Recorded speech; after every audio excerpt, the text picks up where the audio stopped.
Mbak Mary, pemirsa sekalian di seluruh Indonesia. Pesan pertama sebetulnya dari Pak Jokowi adalah kita ingin memastikan bahwa masyarakat kurang mampu itu segera mendapatkan manfaatnya. Makanya kemudian program ini begitu beliau dilantik, ya hanya kurang lebih 2 minggu setelah beliau dilantik, ini kemudian dipastikan bisa berjalan. Itu yang paling pertama, dipastikan secepat mungkin masyarakat mendapatkan manfaatnya. Kemudian kedua, program ini sendiri adalah merupakan satu bentuk, ya ini kan janji kampanye beliau gitu kan, bahwa beliau akan menjadi menjalankan pemerintahan yang pro masyarakat, dan wujudnya adalah melalui program ini. Nama program ini sebetulnya program membangun keluarga produktif, ya. Program ini sendiri adalah merupakan sebuah era baru dari upaya pemerintah untuk meningkatkan kesejahteraan masyarakat kurang mampu. Ini dilakukan melalui beberapa cara. Yang pertama adalah melalui pemberian simpanan produktif. Jadi kalau dulu bantuannya dalam bentuk tunai, sekarang dalam bentuk simpanan. Kemudian kedua yang menjadi sangat berbeda, dan ini adalah merupakan ide orisinil dari Pak Jokowi sendiri yang dibahas jauh sebelum beliau dilantik bersama dengan tim Tasus, itu adalah penggunaan teknologi untuk menjangkau masyarakat. Penggunaan teknologi ini menjadi ciri khas dari program ini, sehingga penyaluran bantuan itu bisa lebih efisien, bisa lebih efektif, dan bisa lebih luas jangkauannya.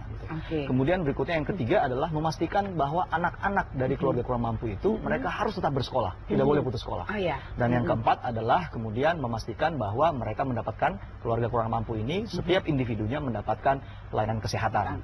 Nah, dari 4 ide itu kemudian makanya ada 3 program utama. Jadi program utama itu yang disebut dengan program simpanan keluarga sejahtera. Jadi pemerintah memberi bantuan dalam bentuk bantuan non tunai dalam bentuk simpanan keluarga sejahtera untuk 1 juta rumah tangga saat ini, ya. Jadi program ini diberikan kepada 15,5 juta rumah tangga, ya kurang mampu yang sebelumnya pada tahun yang lalu itu sudah menerima kartu perlindungan sosial. Nah, semuanya akan mendapatkan program simpanan keluarga sejahtera.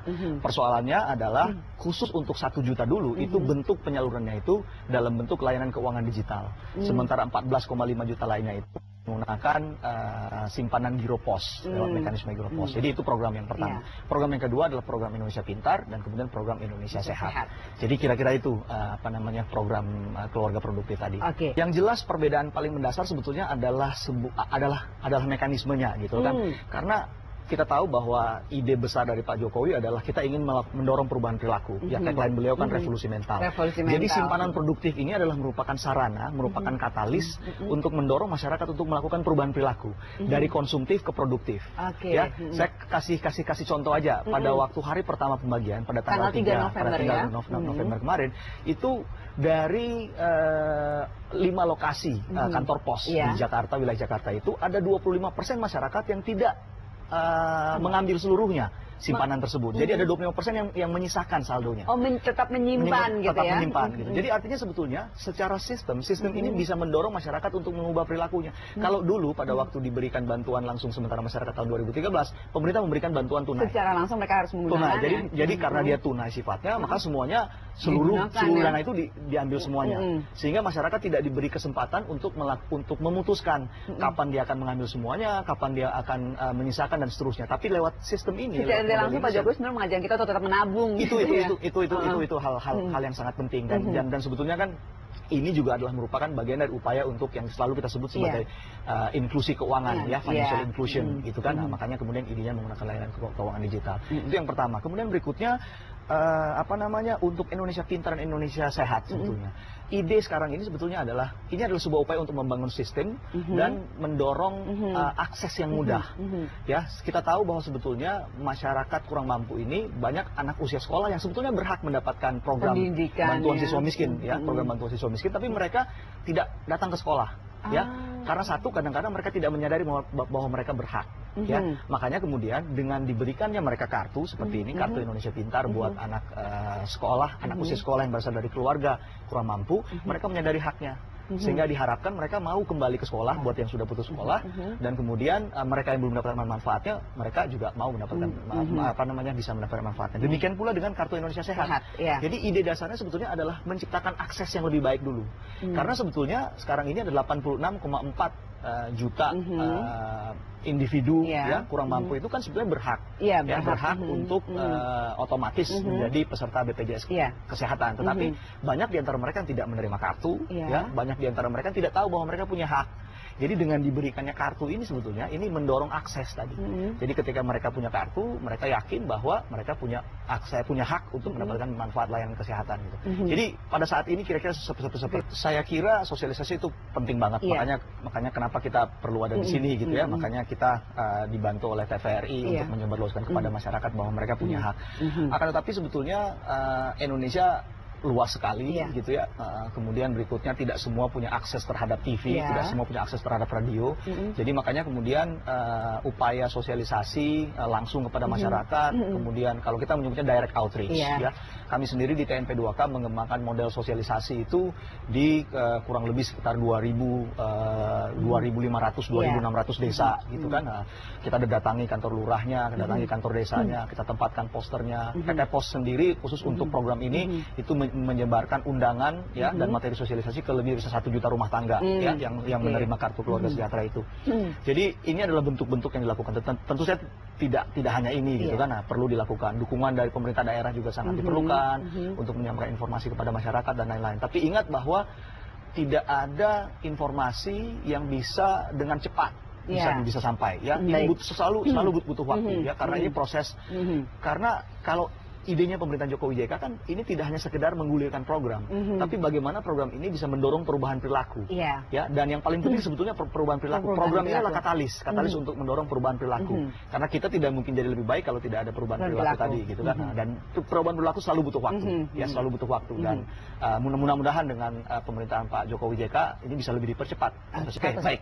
Jadi ini informasi kepada masyarakat bahwa sebetulnya untuk program keluarga produktif ini pemerintah memberikan bantuannya kepada 15,5 juta rumah tangga atau keluarga kurang mampu gitu ya. Dan 15,5 juta keluarga kurang mampu ini sebetulnya mereka sudah menerima kartu perlindungan sosial. Saya tidak bawa kebetulan kartu, tapi kartunya berwarna gold gitu ya.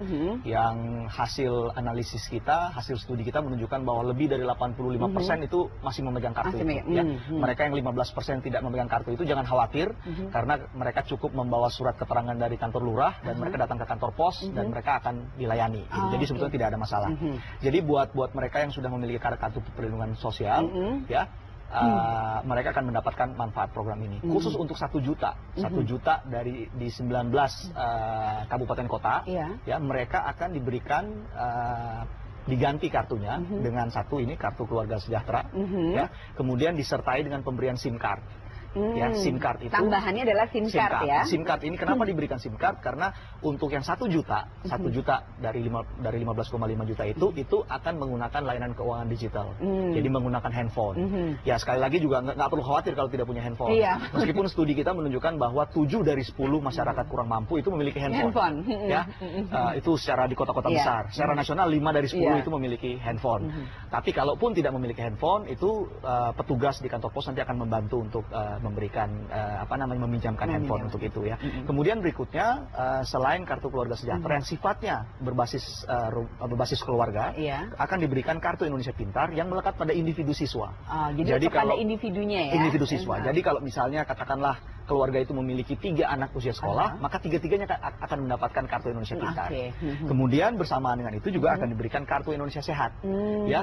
Jadi kalau misalnya keluarga bapak, ibu dan 3 anak, ya 5-5-nya akan mendapatkan kartu Indonesia Sehat. Jadi satu keluarga itu bisa jadi mendapatkan kartu keluarga sejahtera 1, kalau dia anaknya 3 akan mendapatkan 3 kartu Indonesia Pintar, dan kemudian 5 kartu Indonesia sehat. Jadi mereka akan dapat semuanya 9 kartu. Nah, tapi perbedaannya ini penting sekali gitu kan. Ada pertanyaan tentang kenapa sih harus pakai banyak kartu? Ini pertanyaannya seperti itu. Itu memang pertanyaan saya berikutnya. Kenapa mesti ada sampai ada 3 kartu? Kenapa harus wajib banyak kartu? Ini juga jadi pertanyaan.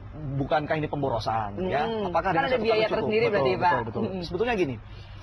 Tahun yang lalu ketika kita membagikan kartu perlindungan sosial yang sekarang diganti dengan KKS, sebetulnya semua keluarga yang berasal dari pemegang kartu keluarga sehat itu berhak atas program yang tadi saya sebutkan, ya, berhak atas program bantuan siswa miskin, ya, berhak atas program jaminan kesehatan nasional, gitu kan. Nah, jadi kalau yang memiliki anak usia sekolah sebetulnya cukup bawa kartu perlindungan sosialnya itu datang ke sekolah, ya.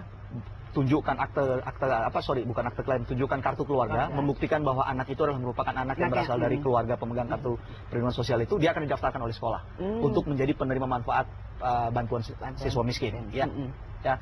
Tetapi demikian pula dengan ini. Jadi mereka yang belum punya kartu sebetulnya, sepanjang mereka berasal dari keluarga pemegang kartu perlindungan sosial atau kartu keluarga sejahtera, mereka bisa mendatangi kantor BPJS, dan kantor BPJS akan memberikan kartu karena datanya sama, memberikan kartu BPJS. Jadi sebetulnya itu problemnya. Tapi kita tahu bahwa kalau kartu ini itu melekatnya pada kepala keluarga, sementara kartu yang ini melekat pada individu siswa, kartu ini melekat pada individu masing-masing anggota keluarga. Dan kita tahu bahwa di Indonesia tidak semua keluarga itu tinggal dalam satu rumah. Oh, jadi seperti katakan ini untuk mempermudah. Ini kan makanya poin Pak Jokowi adalah akses, ya kan? Misalnya kalau ada anggota keluarga yang bepergian misalnya, dan membutuhkan layanan kesehatan, maka dia membawa kartu ini. Karena kartu ini melekat. Kalau dulu, dia harus mengakses kartu keluarga sejahteranya dulu untuk cari kepala keluarganya dulu. Memakan waktu, butuh waktu dan seterusnya. Demikian juga dengan anak, gitu kan? Anak yang berasal dari keluarga kurang mampu, bisa jadi mungkin dia tidak tinggal dengan orang tuanya, bisa jadi dia tinggal dengan pamannya, dengan bibinya misalnya, dan seterusnya. Kalau dia pengen mengakses bantuan program Indonesia Pintar ini misalnya, dia harus mencari kepala keluarganya untuk mendapatkan kartunya. Jadi ini mekanisme kartu ini sebetulnya adalah untuk mempermudah akses, untuk mempermudah akses. Gitu. Kira-kira seperti itu. Iya kan, kartu program ini kan baru diluncurkan tanggal 3 November kemarin, gitu kan, dan insya Allah dalam paling tidak sampai dengan pertengahan Desember untuk di wilayah 1 juta rumah tangga ini secara bertahap ini akan dibagikan, gitu. Dan seiring dengan bergulirnya program ini, maka sosialisasi juga dilakukan terus-menerus. Sebagai contoh misalnya, sosialisasi itu dilakukan, kita akan melakukan lewat TV ya, seperti yang kita lakukan hari ini, lewat radio juga dan seterusnya. Tapi juga sosialisasi yang paling efektif adalah kita lakukan di on spot. Jadi ketika masyarakat kurang mampunya itu datang, jadi mekanismenya kira-kira seperti ini, Mbak. PT Pos itu akan membuat jadwal, kemudian akan mengirimkan undangan, ya, di dalam undangan itu sendiri juga sudah ada materi sosialisasi yang bisa dibaca. Tapi ketika masyarakat itu datang, on spot itu nanti ada petugas dari PT Pos, petugas dari Bank Mandiri sendiri, yang akan menjelaskan tentang bagaimana cara untuk menggunakan kartu keluarga sejahtera, menggunakan SIM card, dan kemudian juga memberi edukasi tentang bagaimana memanfaatkan kartu Indonesia Sehat dan kartu Indonesia Pintar ini, gitu kan. Jadi kira-kira seperti itu. Memanfaatkan kartu Indonesia Sehat itu seperti apa, Pak? Sebetulnya sederhana aja. Kalau yang sudah punya kartu Indonesia Sehat, dan jika dia membutuhkan layanan kesehatan, maka dia bisa datang ke puskesmas. Puskesmas. Jangan dihimbau untuk tidak langsung ke rumah sakit, kecuali dalam keadaan darurat. Karena sistem layanan kesehatan kita itu berjenjang. Jadi ada yang disebut dengan fasilitas kesehatan tingkat pertama, FKTP, dan fasilitas kesehatan pertama itu adalah puskesmas, klinik-klinik swasta yang bekerja sama dengan BPJS, atau dokter keluarga yang bekerja sama dengan BPJS. Jadi kalau misalnya membutuhkan layanan kesehatan, jika sakit, itu diharapkan datang ke puskesmas dulu. Kalau ternyata kemudian membutuhkan tindakan medis, layanan kesehatan yang lebih dari yang bisa disediakan oleh puskesmas, maka akan dirujuk ke rumah sakit.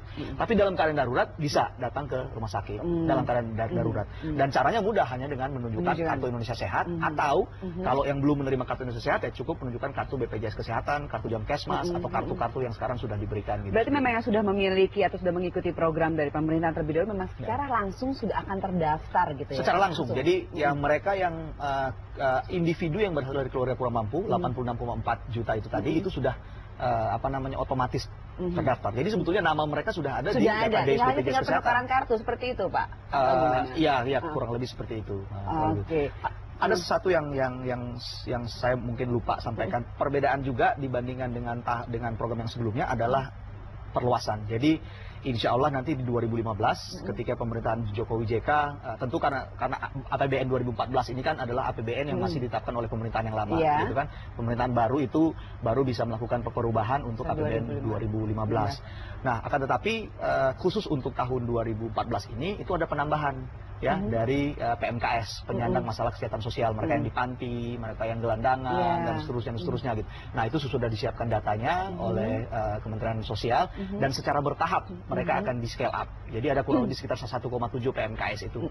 Jadi kira-kira sih seperti itu tambahan perluasannya untuk saat ini. Oh, tapi itu akan baru nanti akan berjalannya? Untuk yang wilayah di DKI sudah. Jadi kemarin pada waktu Pak Presiden meluncurkan kartu ini di 5 kantor pos itu sudah ada tambahan untuk peserta penerima manfaat Indonesia Sehat khususnya, dan kemudian simpanan keluarga sejahtera dari mereka yang berasal dari kelompok PMKS ini. Gitu. Kan intinya gini, dukungan bantuan pendidikan pemerintah itu kan dilakukan dengan beberapa cara gitu. Ada yang bantuan operasional sekolah misalnya, tapi itu kan diberikan kepada sekolah ya untuk mendukung operasional sekolah. Kemudian berikutnya hampir semua di seluruh Indonesia sekolah negeri itu juga sudah gratis gitu kan. Tetapi tetap saja meskipun katakanlah sekolah sudah dibantu dengan BOS, kemudian berikutnya sekolahnya sudah gratis, kan anak-anak sekolah ini kan satu mereka butuh seragam. Mereka butuh untuk membeli buku, mereka butuh transport dan seterusnya. Jadi program Indonesia Pintar itu untuk memberi dukungan itu ya, atau bantuan siswa miskin kira-kira untuk memberi dukungan itu. Dan mereka yang menerima manfaat kartu Indonesia Pintar ini itu sama dengan yang mereka menerima manfaat bantuan siswa miskin itu mereka akan mendapatkan manfaat untuk SD ya itu 450.000 setahun ya. Kemudian untuk SMP 750.000 setahun, dan kemudian untuk SMA dan SMK itu 1 juta setahun gitu kan. Dan ini berlaku juga untuk madrasah ya. Jadi ya, mereka yang berasal dari sekolah umum maupun madrasah, mulai dari madrasah ibtidaiyah, sanawiyah dan aliyah itu juga berhak atas program ini. Sistemnya juga akan sama Pak. Mereka tetap mengambilnya adalah melalui dengan menggunakan online kartu telepon itu. Agak berbeda. Jadi yang menggunakan online ini saat ini layanan keuangan digital ini adalah simpanan keluarga sejahtera tadi gitu kan. Nah, dan jumlahnya sekarang adalah 200.000 setiap bulan. Dan untuk saat ini diberikan sekaligus 400.000 untuk bulan November dan bulan Desember ya. Nah, kemudian berikutnya kalau pemegang kartu Indonesia Pintar ini dia harus mendatangi sekolah dulu.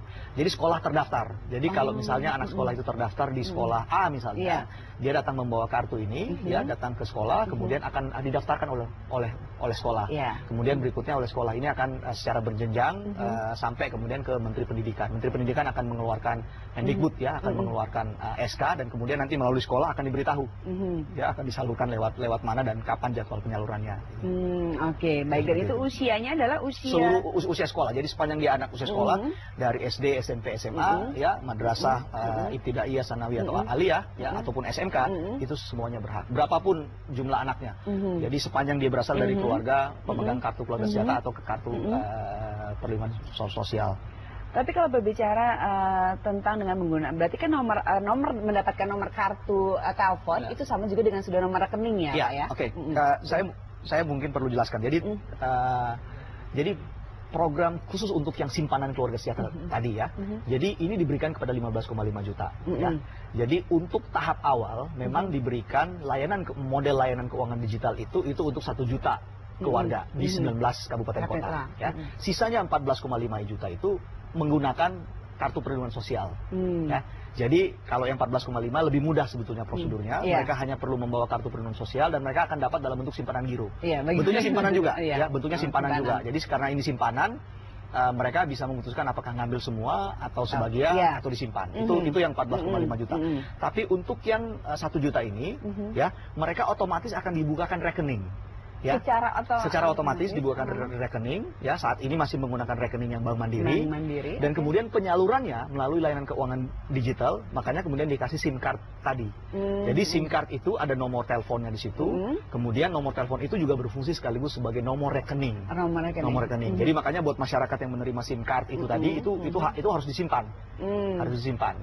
Dan yang membedakan dengan SIM card biasa, ini SIM cardnya sudah pre-register, sudah terdaftar. Jadi telco provider baik itu Telkomsel, Indosat maupun XL itu sudah melakukan pre-registrasi. Kan kalau kita membeli SIM card di luaran kita harus mendaftar sendiri. Tapi kalau ini tidak, ini sudah didaftarkan langsung oleh provider Telkom. Jadi ketika misalnya masuk diterima oleh masyarakat kurang mampu tadi, sudah ada informasinya di dalam. Ya, sudah ada informasi dan sudah ada sudah ada saldonya. Dan kemudian berikutnya adalah SIM card itu juga nanti adalah itu akan berlaku selama 5 tahun. Jadi kalau SIM card yang biasa kan kalau kita tidak top up, tidak isi pulsanya, tidak digunakan, itu walaupun tidak ada pulsanya, walaupun tidak ada rekening, tidak ada isinya di dalam itu, secara 5 tahun dia akan berlaku gitu. akan berlaku secara 5 tahun. Jadi ini adalah bentuk revolusi sebetulnya. Revolusi dari upaya untuk pemberian bantuan. Oke, berarti memang jadi katakan ini sebenarnya kalau sistem bisa dijalankan dengan benar dan Anda pahami, ini sangat mudah sekali. Sangat mudah sebetulnya, gitu sangat mudah. Kan sebetulnya pada waktu awal kita mensosialisasikan program ini kan banyak yang menganggap bahwa program ini rumit gitu kan. Tapi sebetulnya Pak Jokowi pengennya itu rumitnya di birokrasinya, nggak apa-apa. Yang rumit dia adalah kita yang menyiapkan programnya. Bukan si penerimanya. Bukan penerimanya gitu. Nggak apa-apa buat kita rumit ya, tapi buat penerimanya ketika mereka misalnya sudah tersosialisasi, mereka sudah tahu cara menggunakannya, maka akan sangat mudah. Jadi mungkin kalau masih ada waktu sebelum break gitu ya, saya apa sih yang menjadi keunggulan dari menggunakan layanan keuangan digital ini? Satu, pertama adalah kalau dulu orang harus datang ke satu tempat, katakanlah PT Pos atau bank misalnya. Kali ini sebetulnya secara prinsip mereka bisa mengambil di mana saja, ya. Karena Bank Mandiri dan nanti bank-bank yang lain itu, karena Bank Mandiri adalah merupakan bank yang bank buku 4 istilahnya, bisa menunjuk agent, ya. Agent. Jadi agent itu maksudnya ada agentnya ya, Pak ya? Agent itu bisa toko kelontong, bisa individu seperti penjual pulsa, bisa di pasar, bisa bisa toko-toko waralaba seperti Indomaret, Alfamaret dan lain-lain, ya, atau PT Pos itu sendiri gitu. Kantor pos. Jadi kantor pos kantor pos itu saat ini dia membagikan 1 juta itu dalam konteks dia sebagai agentnya Bank Mandiri. Jadi fungsi PT Pos dalam program ini, satu, dia menyalurkan kartu ini, menyalurkan semua kartu ini. Kedua, dalam pembagian simpanan keluarga produktif itu, untuk yang 1 juta dia bertindak sebagai agennya Bank Mandiri. Jadi sebetulnya nggak perlu khawatir dengan kalau misalnya ada sinyal yang kurang bagus dan seterusnya. Karena fallback positionnya adalah kalau tidak bisa diambil dengan menggunakan network, sebetulnya bisa diambil dengan sistem offline di PT Pos. PT Pos ya. Apalagi mungkin akan ada terbentuk agen-agen yang mungkin akan dekat dengan lingkungan. Betul, Bank Mandiri sendiri mengatakan bahwa mereka saat ini ada kurang lebih sekitar 3.000 agent ya, dan dalam itu masih di Pulau Jawa, seluruh Indonesia. Dalam beberapa waktu ke depan mereka akan kembangkan ke lebih dari 10.000 agent. Kantor pos sendiri saat ini kan punya kurang lebih sekitar 7.000 jaringan, dan mereka juga punya namanya kantor pos komunitas yang mendatangi warga untuk pembagian simpanan keluarga sejahtera ini, ada kurang lebih sekitar 10.000 gitu. Jadi ya insya Allah cukup ya jaringan itu ya. Dan belajar dari pengalaman di pembagian BLSM 2013, sebetulnya kan kantor pos itu berhasil mendistribusikan itu rate-nya 98,7%. Jadi pembagian BLSM lewat mekanisme PT Pos tahun yang lalu itu 98,7%, sangat tinggi sebetulnya. Jadi ya kita harapkan pelajaran itu juga bisa memberi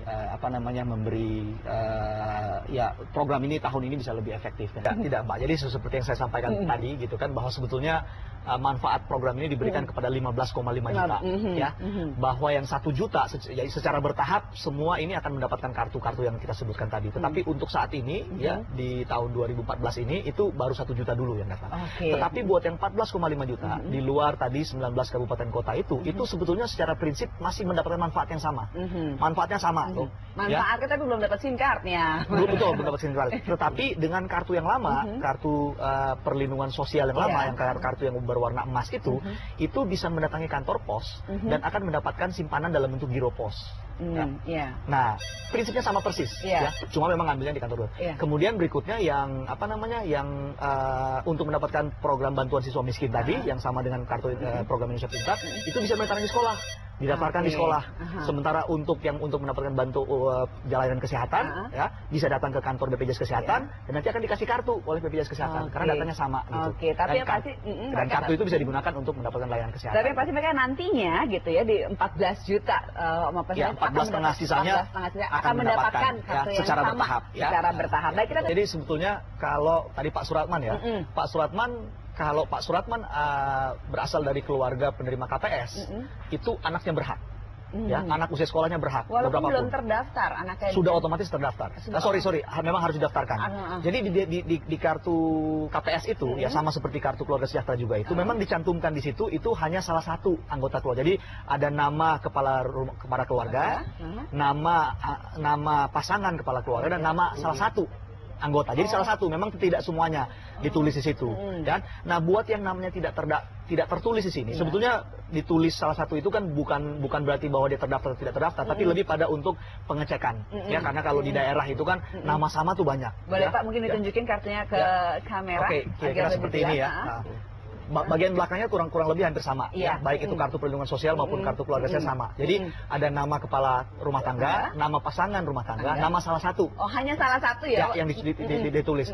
Menuliskan nama salah satu anggota rumah tangga ini sebetulnya bukan berarti terdaftar atau tidak terdaftar. Jadi ini lebih pada untuk kepentingan nanti pendistribusian. Karena kalau di daerah, Mbak, itu yang namanya sama banyak.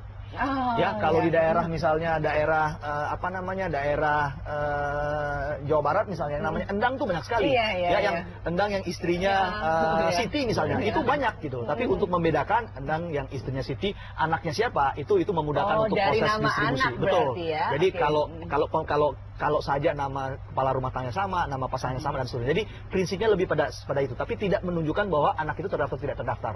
Nah, sepanjang bahwa anak itu berasal dari keluarga pemegang kartu perlindungan sosial atau kartu keluarga sejahtera ini, ya, meskipun nanti misalnya ada kesalahan teknis misalnya mereka belum mendapatkan kartu Indonesia Pintar, ya, anak ini berhak.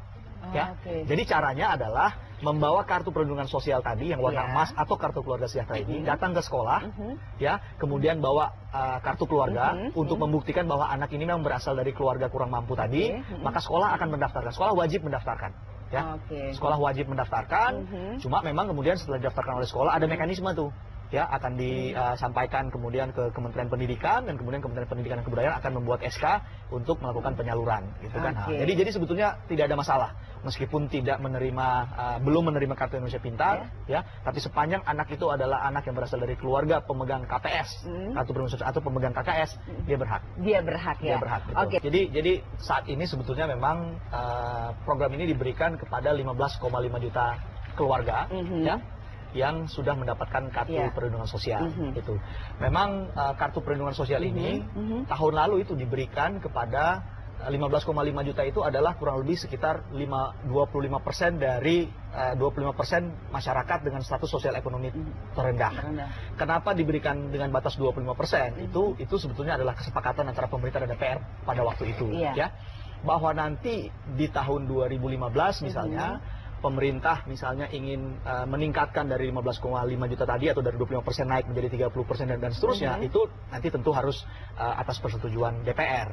Dan untuk tahun 2014 ini memang ruang itu tidak tersedia, gitu kan, karena APBN-nya sudah ditetapkan sedemikian. Jadi memang saat ini memang terbatas pada 15,5 juta, gitu kan. Nah, tapi saya wacana untuk ditingkatkan itu ada, gitu kan. Nah, tetapi sebetulnya saya pengen kasih tahu bahwa 15,5 juta ini sebenarnya adalah masuk kelompok masyarakat, tidak saja masyarakat miskin, tetapi juga masuk dalam kategori masyarakat miskin dan rentan, gitu kan. Nah, jadi masyarakat miskin kalau menurut BPS itu kan 11,25%, ya. Tapi yang menerima program ini adalah 25%. Jadi sebetulnya jauh melebihi dari 11,25% yang tadi. Gitu. Kemudian tadi ada pertanyaan, kok tahun yang lalu itu ada yang kelihatannya lebih mampu tapi tidak menerima dan seterusnya. Nah, ini tidak mampu malah tidak menerima. Betul. Jadi gini, data ini adalah data perlindungan sosial, data penataan perlindungan sosial dilakukan pada tahun 2011. Yang idealnya sebetulnya dalam setiap 3 tahun itu harus dilakukan updating. Jadi harus turun lagi, ya, BPS harus turun lagi ke lapangan, mendata lagi masyarakat. Jadi per 3 tahun. Harusnya per 3 tahun, tetapi karena 2011 harusnya 2014, tetapi karena 2014 ini kan kita ada proses suksesi kepemimpinan. Nah, insya Allah nanti 2015 dilakukan. Tapi sebetulnya di antara dari 2011 sampai nanti dengan ada updating menyeluruh di 2015 ini sebetulnya ada mekanisme pemutahiran. Mekanisme pemutahiran yang dilakukan lewat mekanisme musyawarah desa dan musyawarah kelurahan. Itu dilakukan atas instruksi Menteri Dalam Negeri. Jadi Menteri Dalam Negeri memberikan instruksi kepada aparat desa, aparat lurah, ya. Dan jika misalnya ada masyarakat yang dirasa oleh masyarakat itu kurang tidak pantas menerima, maka yang bersangkutan itu bisa dikeluarkan dari daftar itu dan diganti dengan yang lain. Ya, sepanjang itu dilakukan lewat mekanisme musyawarah desa, musyawarah kelurahan. Nah, tahun yang lalu itu sampai dengan sekarang ini ada kurang lebih hampir 500.000 yang sudah dilakukan proses muskelnya. Jadi data yang 2014 ini yang digunakan adalah data yang sudah dilakukan adjustment tadi, mekanisme musyawarah desa dan musyawarah kelurahan. Jadi saat ini itu yang tersedia. Dan instruksi Menteri Dalam Negeri itu masih berlaku, ya. Jadi kalaupun misalnya ada ada gugatan seperti tadi, ada yang dianggap mampu dan seterusnya. Nah, pemerintah desa dan lurah itu bisa melakukan musyawarah desa musyawarah kelurahan itu. Oke, tapi Pak Rudi ada pertanyaan menarik juga dari Ibu Lilis sebenarnya Tanjung Priok ya Pak Rudi, karena dia juga memiliki KJS pada bisa disebut oleh kartu sehat gitu ya Pak Rudi. Pada saat memisahkan diri ke rumah sakit mungkin mendapatkan pelayanan yang kurang baik gitu, kurang menyenangkan.